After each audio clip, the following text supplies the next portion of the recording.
Les amis, on se retrouve aujourd'hui, non pas pour ouvrir une, ni même deux, mais bel et bien 3 boîtes de peinture.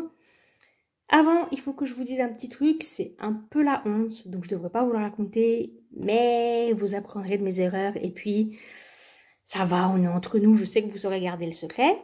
Ces 3 petites boîtes là, je les ai achetées en même temps, et il se trouve que, bien que je ne les déballe que maintenant, je les ai achetées en fait fin 2020. Ouais, je sais, c'est abusé, hein. Vraiment c'est abusé. Ne faites pas ça les enfants, n'achetez pas des trucs que vous n'allez pas utiliser après pendant des siècles, parce que franchement, déjà quel intérêt de dépenser son argent pour un truc qu'on n'utilise pas, en tout cas pas dans l'immédiat. Et aussi, vous prenez le risque que le matériel s'abîme. Là, en l'occurrence, la peinture, heureusement, moi, j'avais de quoi la stocker correctement. Donc la peinture, c'est ces petits pots là que vous voyez, et je vous montre parce que comme ça, on peut bien voir les couleurs, c'est assez sympa. Mais cela dit, tout le monde n'a pas des options de stockage infinies, et donc voilà, on prend le risque que la peinture sèche, etc. Bref, ne faites pas ça. Quand vous achetez du matériel, utilisez-le. Ici, vous avez la boîte principale avec les couleurs de base. Donc, vous voyez, ça va du blanc au noir.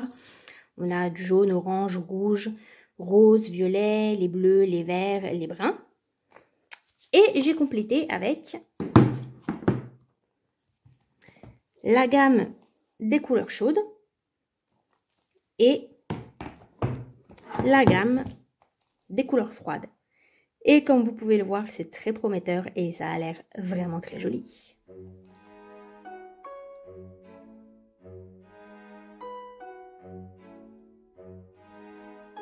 Je profite de cette phase déballage de peinture pour faire un petit voice-over afin de vous souhaiter à tous la bienvenue. Merci de m'avoir rejoint sur cette vidéo.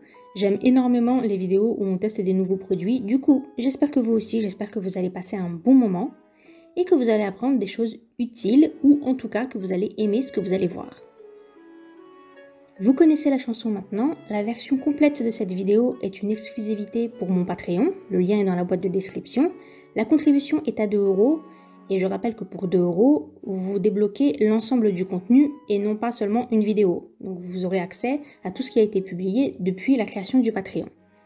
La vidéo que vous voyez là, c'est une version allégée, une version écourtée pour YouTube, parce que j'aime bien vous mettre du contenu qui est gratuit et accessible à tous. Et vous allez voir qu'il y a quand même l'essentiel des informations. En tout cas, j'ai essayé de mettre ce qui était le plus utile et le plus pratique pour vous. Et sur Patreon, il y a un petit peu plus d'informations, notamment plus mes pensées personnelles en tant qu'artiste. Et il y a une double page de peinture supplémentaire que j'ai faite dans mon sketchbook. Merci à toutes les personnes qui me soutiennent sur Patreon, je vous kiffe. Merci à toutes les personnes qui me soutiennent aussi également ici et sur les réseaux. Merci pour tous vos likes, merci pour vos abonnements et merci pour vos commentaires qui sont toujours adorables. Merci pour votre soutien. Maintenant que ça c'est précisé, je vous laisse avec la suite de la vidéo. Petite séquence où je vais vous parler des couleurs et on se retrouve juste après à nouveau en voice-over. J'ai pensé que le plus simple pour que vous puissiez bien voir les couleurs, c'était de vous les montrer directement en retournant les pots, parce que du coup, comme ils sont totalement transparents, vous voyez parfaitement les couleurs. Et aussi, j'ai essayé de les classer un petit peu par famille de couleurs, mais c'est pas évident parce qu'il y a certaines couleurs qui sont un petit peu à cheval sur différentes teintes. J'ai quelques pots en double. Là, c'est de là, c'est de là, c'est de là. C'est surtout des couleurs pastel, mais finalement, il n'y en a pas tant que ça en double, donc c'est pas plus mal. Et aussi, il y a certaines couleurs que vous pouvez pas bien voir. Notamment là, ça ressemble à du rose pastel, mais en fait, c'est du rose qui est quasiment fluo. Simplement, la caméra ne peut pas capter les couleurs fluo, donc on ne s'en rend pas bien compte. On dirait que c'est la même couleur que là, alors que non, il y a vraiment une différence. Là, on dirait du noir, mais c'est du terre d'ombre. Alors moi, je dis que c'est du terre d'ombre. Bon, j'interprète les couleurs parce que je ne peux pas lire leurs noms, mais je pense pas qu'ils aient mis les vrais noms. Je pense qu'ils ont mis des noms un petit peu fantaisistes, comme très souvent dans ce genre de collections de peintures qui sont dédiées aux amateurs. Là, on a du vert phthalo, donc celui il est assez reconnaissable. Là, on a du vert, du bleu outre-mer et du bleu de Prusse, je pense. Mais c'est difficile de se rendre compte tellement c'est foncé. Là, on a des couleurs qui ressemblent à du marron, mais elles sont un peu plus violacées quand on les voit en vrai que sur l'écran. Du coup, j'ai hésité à les mettre avec les violets, mais quand on les met avec les violets, ça paraît marron, et quand on les met avec le marron, ça paraît violet. Bref. Et on a beaucoup de turquoise, des couleurs qui sont pas tout à fait dans les verts, un petit peu grisâtres et tout. C'est vraiment très joli. Toute cette gamme-là et les violets aussi, comme ça, un petit peu éteints, sont très jolis. Et spécial big up pour les couleurs corail, comme ça. Elles sont vraiment très belles. C'est des couleurs un peu saumon qui sont ni tout à fait roses, ni tout à fait orange. Et c'est vraiment très joli.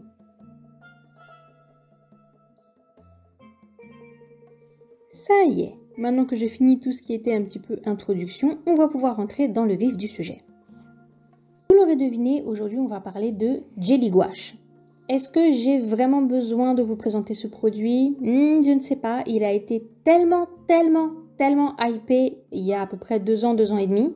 Quand c'est arrivé sur le marché américain et européen, je pense notamment parce que les distributeurs, Himi, Mia, Arctix, etc., en ont envoyé à peu près à tout le monde. Et du coup, il y avait énormément de youtubeurs et d'instagrammeurs qui ont présenté les produits. Bon, la hype, elle est bien passée, mais du coup, je suis pas peu fière d'arriver après la bataille et de pouvoir à mon tour déballer mes boîtes et vous en parler, parce que pour le coup, j'ai un peu plus de recul, je pense. Et on est un petit peu moins dans l'euphorie du nouveau produit. C'est pas plus mal. Bon, j'ai pris mon temps, mais au final, c'est pas plus mal. Quand on entend le mot Jelly Gouache, on a l'impression que c'est une gouache un peu différente, un petit peu particulière. Mais sachez qu'il n'en est rien. La Jelly Gouache, c'est de la gouache, tout ce qu'il y a de plus normal, de plus basique. Elle n'a rien de particulier. Simplement, c'est sa présentation qui est un petit peu, disons, innovante. Normalement, la gouache classique, c'est vendu en tube. Ce qui est un petit peu dommage avec la gouache, c'est que théoriquement, on n'est pas censé gâcher la peinture puisque comme elle peut se réactiver, c'est un peu comme de l'aquarelle. Si vous en avez trop sorti et que ça a séché sur votre palette, vous pouvez remettre de l'eau et ça redevient de la peinture utilisable. Sauf que oui mais non, parce que la gouache ça a tendance à sécher, à craqueler. Et si vous laissez sur votre palette, ça va devenir un petit peu de la caillasse. Vous ne pouvez pas vraiment vous en servir comme on fait avec de l'aquarelle. Et ça ne se conserve pas très bien une fois que c'est sorti du tube. C'est pas impossible, mais c'est pas très pratique. Et c'est là que la Jelly Gouache intervient, puisque du coup, vous l'aurez compris, ça se présente sous des petits pots. Et ces petits pots, une fois que vous les avez déballés, vous enlevez votre couvercle et tout est déjà prêt. En fait, c'est tout simplement ultra pratique. C'est très facile d'utilisation. Ça a un côté clairement aquarelle en fait. De la même façon que l'aquarelle, vous ouvrez votre boîte et toute la peinture est déjà prête. Vous n'avez rien besoin de préparer. Là, c'est pareil. Tout est déjà prêt. Vous enlevez le couvercle et c'est bon, vous pouvez peindre. Le nom Jelly Gouache, il vient de la présentation. Ces petits pots là, en fait, ça ressemble à des petits pots de gelée. Alors, en France, on mange pas trop de la gelée. C'est pas trop dans nos mœurs, mais c'est le cas dans d'autres pays. Nous, on dirait peut-être plutôt des pots de yaourt ou quelque chose comme ça. En tout cas, ça vient de la présentation et ça vient du fait aussi que la peinture, elle est censée être traitée de sorte qu'elle va sécher moins vite. À condition de la conserver correctement, elle va sécher moins vite que de la gouache classique. Les fabricants, ils prétendent que ça met 6 mois à sécher réellement. Moi, j'irai pas jusque là parce que j'ai suffisamment de recul maintenant pour vous dire que non, ça met pas 6 mois à sécher. En réalité, selon les boîtes et selon la façon dont vous allez conserver votre peinture, ça peut mettre juste quelques semaines à sécher. Mais, vous pouvez entretenir votre peinture. Et là, ça devient tout de suite beaucoup plus intéressant. On va en reparler. Avant, je vais vous donner d'autres infos. La première, c'est que quelle que soit la marque que vous décidez d'acheter, sachez que c'est tout le temps la même peinture. Il n'y a que le logo et le nom des couleurs ou le numéro, le référencement qui va changer. Mais c'est tout le temps la même chose. C'est exactement les mêmes couleurs que vous allez trouver d'une marque à l'autre. La Maryse, c'est exactement les mêmes teintes que chez Himi Mia. Et d'ailleurs, j'ai aussi remarqué que c'est exactement les mêmes teintes que chez Arteza. Donc je pense qu'en fait c'est tout le même fabricant. Et simplement après, il change le packaging et il change les logos, puis voilà quoi. Je rebondis là-dessus pour vous parler de la disponibilité du produit, parce qu'à mon avis c'est le plus embêtant. Moi j'ai réussi à trouver les 3 boîtes avec, c'est-à-dire la gamme complète de couleurs, sur AliExpress parce que c'est la marque Maryse, qui est une bonne marque chinoise mais qui n'est pas distribuée en Europe. Mais avant d'acheter, j'avais jeté un petit coup d'œil à Amazon en me disant peut-être que les marques Himi, Mia, Artix, etc., eux vont les proposer sur Amazon. Alors effectivement, vous pouvez les trouver. Malheureusement, ils proposent que les boîtes classiques, les couleurs de base, donc c'est les petites boîtes. Il n'y avait pas ce qui, moi, m'intéressait réellement, c'est-à-dire tous les dégradés de couleurs froides et de couleurs chaudes. Au moment où j'ai commencé à tourner cette vidéo, j'ai rejeté un petit coup d'œil sur Amazon et j'ai eu la bonne surprise de voir que la marque Himi Mia était disponible avec la boîte complète. On est sur 56 couleurs et la boîte est à 60 €, ce qui est très raisonnable comme prix puisqu'on est clairement sur 1 € et des poussières le pot, sachant que c'est des pots quand même qui contiennent pas mal de peinture. Vous voyez que c'est pas des tout petits éléments comme on va trouver en aquarelle ou quoi, c'est un assez gros contenant. Et véritablement, là, ça fait un mois non-stop que je m'en sers tous les jours et je peux vous dire que faut y aller avant de commencer à vraiment attaquer. Donc le prix est très raisonnable pour la quantité. Le petit point noir, cependant, c'est que j'ai re-regardé 15 jours plus tard et j'ai vu que la boîte n'était plus disponible. Ou plutôt, elle n'est plus disponible vendue par Amazon à son prix normal, à savoir donc 60 €. À la place, vous avez d'autres revendeurs qui ne sont pas Amazon, c'est simplement ils utilisent Amazon comme vitrine. Et là, on est sur des prix un petit peu délirants, 140 €, 160 €. Non, ça c'est pas les vrais prix, donc ne vous faites pas avoir. Le vrai prix, c'est 60 €. Et si vous voulez être sûr que c'est bien Amazon qui vous l'envoie, ce qui est quand même mieux parce que si vous avez un souci avec votre commande, vous pouvez vous retourner contre Amazon, alors qu'avec d'autres vendeurs, on ne sait jamais. C'est facile de repérer, il faut qu'il y ait le logo Prime à côté. Tout ce que Amazon nous vend, il le vend en version Amazon Prime pour les gens qui sont adhérents à Amazon Prime. Et donc là, vous savez, vous êtes sûr que c'est le vrai prix et que c'est Amazon qui vous l'expédie. Donc on est d'accord, 56 couleurs, 60 €. Si vous voyez un prix plus élevé, c'est de l'arnaque.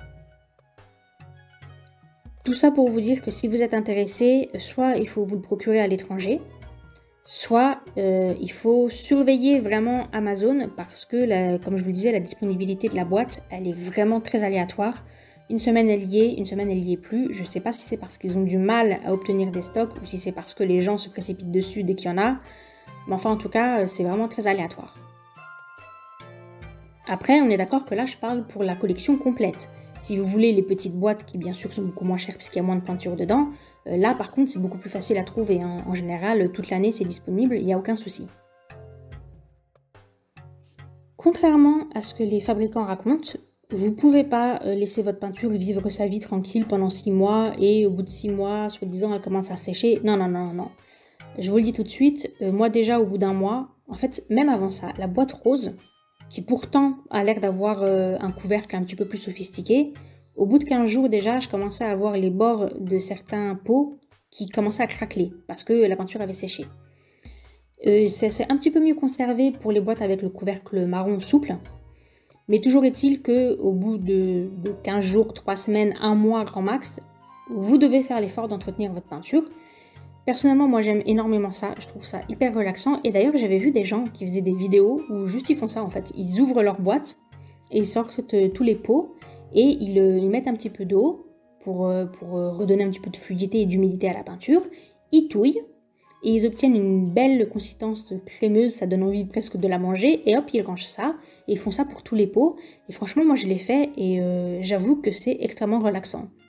Autant la première fois, comme il faut enlever les couvercles, là c'est assez chiant. Mais une fois qu'on a les pots déjà tout prêts et qu'il faut juste les prendre, les retouiller, remettre un petit peu d'eau et tout, c'est très très relaxant comme activité. Vous faites ça devant une petite vidéo tranquille et c'est assez sympa. Par contre, c'est long, donc il faut se donner la peine de le faire.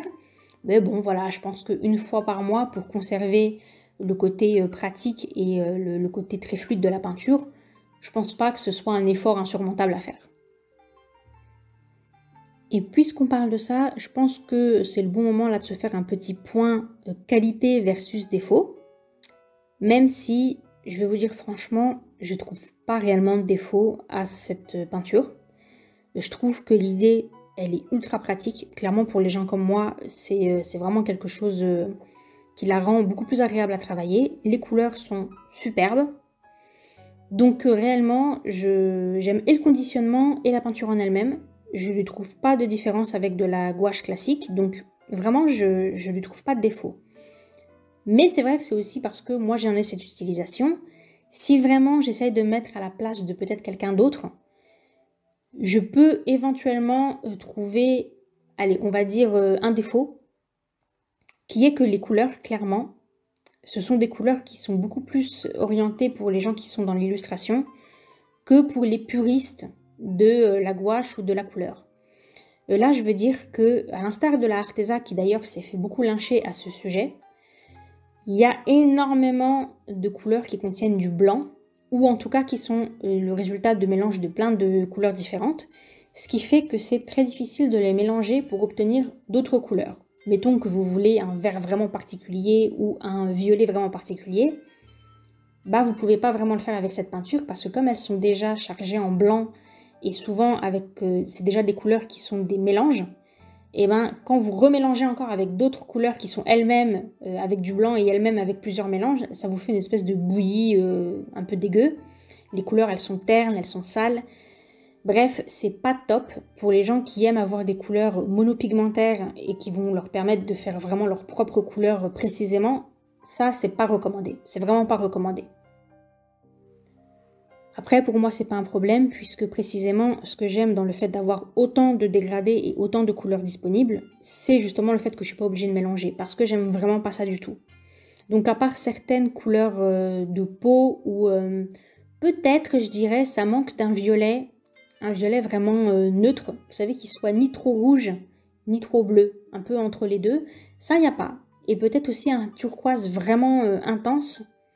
C'est peut-être les deux seules couleurs où je me dis, bah c'est dommage d'avoir autant de couleurs et qu'il manque ces deux-là. Mais sinon, je trouve que tout est très joli. Les couleurs, elles sont bien vives. On a beaucoup de pastels, on aime beaucoup les pastels. Il y a beaucoup de teintes un petit peu particulières, des magnifiques bleus, un peu orageux, vous savez, un peu bleu gris, j'adore. Les verts comme ça, un petit peu éteints, un petit peu turquoise, tout ça c'est vraiment très joli. Les roses aussi sont très jolis, c'est dommage que vous puissiez pas vous rendre compte qu'il y a un rose un petit peu... En fait le rose vif, celui dont je vous disais, vous pouvez pas voir à quel point il est vif, c'est clairement du rose opéra, mais dans lequel on a mis du blanc, on l'a un petit peu pastelisé. Et du coup ça fait cette espèce de rose fluo, mais en même temps un peu pastel, c'est une couleur qui est vraiment très très sympa.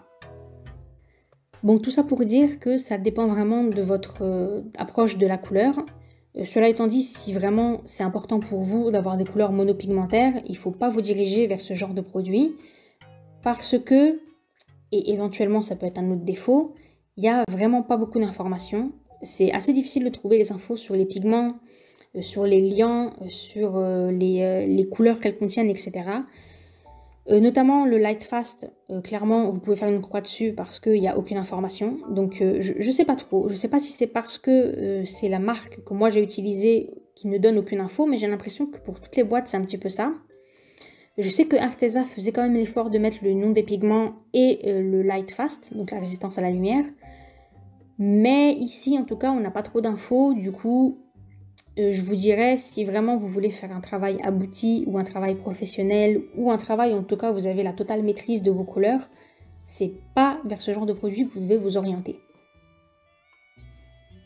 Cela étant dit et bien dit, je ne considère pas vraiment toutes ces choses comme des défauts, tout simplement parce que quand on juge un produit, il faut le juger dans son concept, c'est-à-dire pour qui il a été conçu et quelle en est l'utilisation qu'on est censé en faire. On ne peut pas ne pas le prendre en compte et après critiquer le produit parce qu'il ne correspond pas à quelque chose auquel à la base il est de toute façon pas censé correspondre. Vous voyez ce que je veux dire?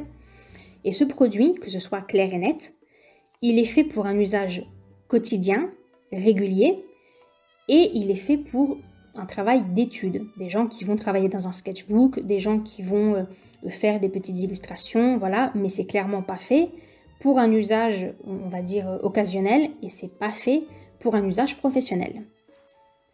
Ça paraît assez évident dans la conception même du produit, le fait que les pots comme ça soient déjà tout prêts et que ce soit un côté très pratique, c'est clairement parce que c'est destiné à des gens qui, comme moi, vont s'en servir régulièrement. Il est clair que si vous utilisez votre gouache de façon occasionnelle, on va dire, je sais pas, 1 ou 2 fois par mois, vous n'avez aucun intérêt à prendre ce type de produit parce que la peinture, elle va s'abîmer. Et au final, c'est beaucoup plus avantageux pour vous d'utiliser de la gouache qui est en tube, parce qu'au moins dans son tube, elle se conserve parfaitement. et tant que vous la sortez pas du tube, eh ben, elle est nickel. Alors que là, tout le côté pratique vient du fait que quand on s'en sert vraiment souvent, peut-être pas tous les jours, mais en tout cas plusieurs fois par semaine, la peinture elle est déjà toute prête. Donc ça c'est la première chose. Et aussi clairement, on va pas se mentir, vu le prix de la peinture, on n'est pas sur de la qualité professionnelle, c'est évident. On est sur, on va dire, du moyen de gamme, encore que franchement, niveau qualité, j'ai pas de vrai reproche à lui faire. Hein. C'est vrai aussi qu'il y a un peu de triche parce que dans la plupart des couleurs, il y a du blanc. Et à partir du moment où vous mettez du blanc, même en toute petite quantité, vos couleurs deviennent beaucoup plus opaques. Et du coup, on a l'impression comme ça que c'est hyper qualitatif, alors que c'est juste que le blanc rend la peinture opaque. Voilà. Mais enfin, en tout cas, moi je trouve que les couleurs sont très belles, elles sont très pratiques, elles correspondent complètement aux choses que j'aime. Bon voilà, hein, si vous voulez pouvoir choisir vos propres couleurs et vous voulez pouvoir les conserver très très très longtemps, c'est pas un produit qui est fait pour vous et c'est pas destiné à un public professionnel ou un public occasionnel. Et bien voilà, je pense qu'en ce qui concerne les informations pratiques et utiles de la peinture, je vous ai tout dit. Je vous ai parlé de la disponibilité, je vous ai parlé de l'entretien, de l'emballage, des couleurs, des pigments, tout ça. Donc ma foi, si vous avez des questions, n'hésitez pas à les laisser en commentaire. Petit mot maintenant sur la double page que vous m'avez vu faire. Sur le premier décor, je vous ai montré quand même un petit peu la peinture très diluée. Mais qu'on soit bien d'accord, je n'utilise jamais la gouache diluée comme ça. Si je veux quelque chose de très dilué, je vais prendre de l'aquarelle, mais je ne vais pas prendre de la gouache. Mais là, c'était un petit peu pour vous montrer que voilà, c'est une technique d'eau et qu'on peut parfaitement diluer pour obtenir ces effets un petit peu aquarelle. Par contre, après, j'ai réutilisé la peinture telle que je l'utilise, c'est-à-dire vraiment en pâte. Faites attention, la gouache, ça craquelle. Donc, vous devez, quoi qu'il en soit, toujours mettre un petit peu d'eau pour la rendre un tout petit peu souple. Parce que si vous l'utilisez trop brute, elle va finir par se craqueler au fur et à mesure des semaines, elle va sécher, elle va se rétracter et elle va s'écailler en fait. Ça va faire comme des petits bouts de peinture qui vont tomber. Du reste, j'ai essayé d'avoir des sujets un petit peu variés. J'ai mis un petit décor, un animal, un personnage, une pomme, des fleurs, un insecte. Bon, vous voyez, j'ai essayé de varier un petit peu. Le but, c'était de vous montrer pas mal de couleurs différentes. Mais aussi le côté un petit peu fantaisiste des couleurs. Pour le renard, j'ai mis un petit peu de rose, de violet dans les parties qui sont blanches. La fille, je lui ai fait les cheveux roses. La pomme, j'ai fait les feuilles dans cette couleur un petit peu vert turquoise. Ouais, l'idée, c'est de montrer que quand on a des couleurs qui sont pas habituelles, mais qui sont déjà prêtes devant nous, on va beaucoup plus facilement aller piocher dedans et on va peut-être un petit peu plus se lâcher au niveau fantaisie des couleurs. Et ça, c'est vraiment quelque chose que je trouve très positif. Et rien que pour ça, je suis assez contente d'avoir acheté le produit. Je ne le regrette pas du tout. Bien sûr, après, il y a tout le côté de s'obliger un petit peu à travailler avec une technique différente de ce qu'on utilise d'habitude. Mais en tout cas, vraiment, ça m'a pas mal réconcilié avec la gouache. Clairement, si je devais avoir la même, mais en tube, ça ne m'intéresserait pas. Là, j'aime vraiment beaucoup le côté... je mets la boîte devant moi, je l'ouvre et c'est bon, c'est parti, c'est prêt à être utilisé. Parce que comme j'ai toutes les couleurs visibles, j'ai beaucoup plus de facilité à planifier les couleurs et à m'orienter vers des couleurs peut-être un peu plus inhabituelles. Et ça, je trouve que c'est très bien. Évidemment, quand on commence une nouvelle technique, on galère un petit peu au début, hein, on ne peut pas bien maîtriser tout de suite. Mais je crois que le fait que les couleurs, elles donnent tellement envie et qu'elles soient tellement agréables à regarder et ce côté ultra pratique, ça pousse à persévérer en fait. Là où peut-être pour d'autres techniques on aurait abandonné, là on a vraiment envie de faire l'effort de continuer parce qu'on a vraiment envie de se servir de la peinture. Et je pense que si un produit réussit à vous convaincre, réussit à vous faire persévérer, c'est qu'il a bien rempli son job et que c'est vraiment un produit bien fait pour les personnes créatives. J'aime bien le produit, j'aime bien le conditionnement, bref, vous avez compris. Je recommande à 100%. Évidemment, je ne vous dis pas d'acheter ça si vous avez déjà de la gouache ou si, comme je le disais, vous aimez avoir vos propres couleurs et travailler vos propres couleurs. Mais si vous êtes plutôt comme moi, que vous aimez avoir les couleurs toutes prêtes et que vous aimez avoir comme ça énormément de variété, eh ben c'est tout à fait pour vous. Le prix est très correct. Moi, j'ai pris la collection complète, mais encore une fois, vous n'êtes pas obligé. Hein. Vous pouvez prendre des boîtes plus petites. Nous arrivons à la fin de cette vidéo. Merci de l'avoir regardée, merci de m'avoir tenu compagnie. J'espère que vous avez passé un bon moment. que si vous êtes intéressé par la Jelly Gouache, ça vous a aidé à vous faire une opinion, ou en tout cas que ça vous a diverti de me regarder m'amuser avec ces couleurs et me regarder tester ce nouveau produit. J'espère que vous aimez les illustrations que j'ai faites dans mon carnet. On se retrouve très bientôt dans une nouvelle vidéo. Merci à vous et d'ici là, portez-vous bien. Bye!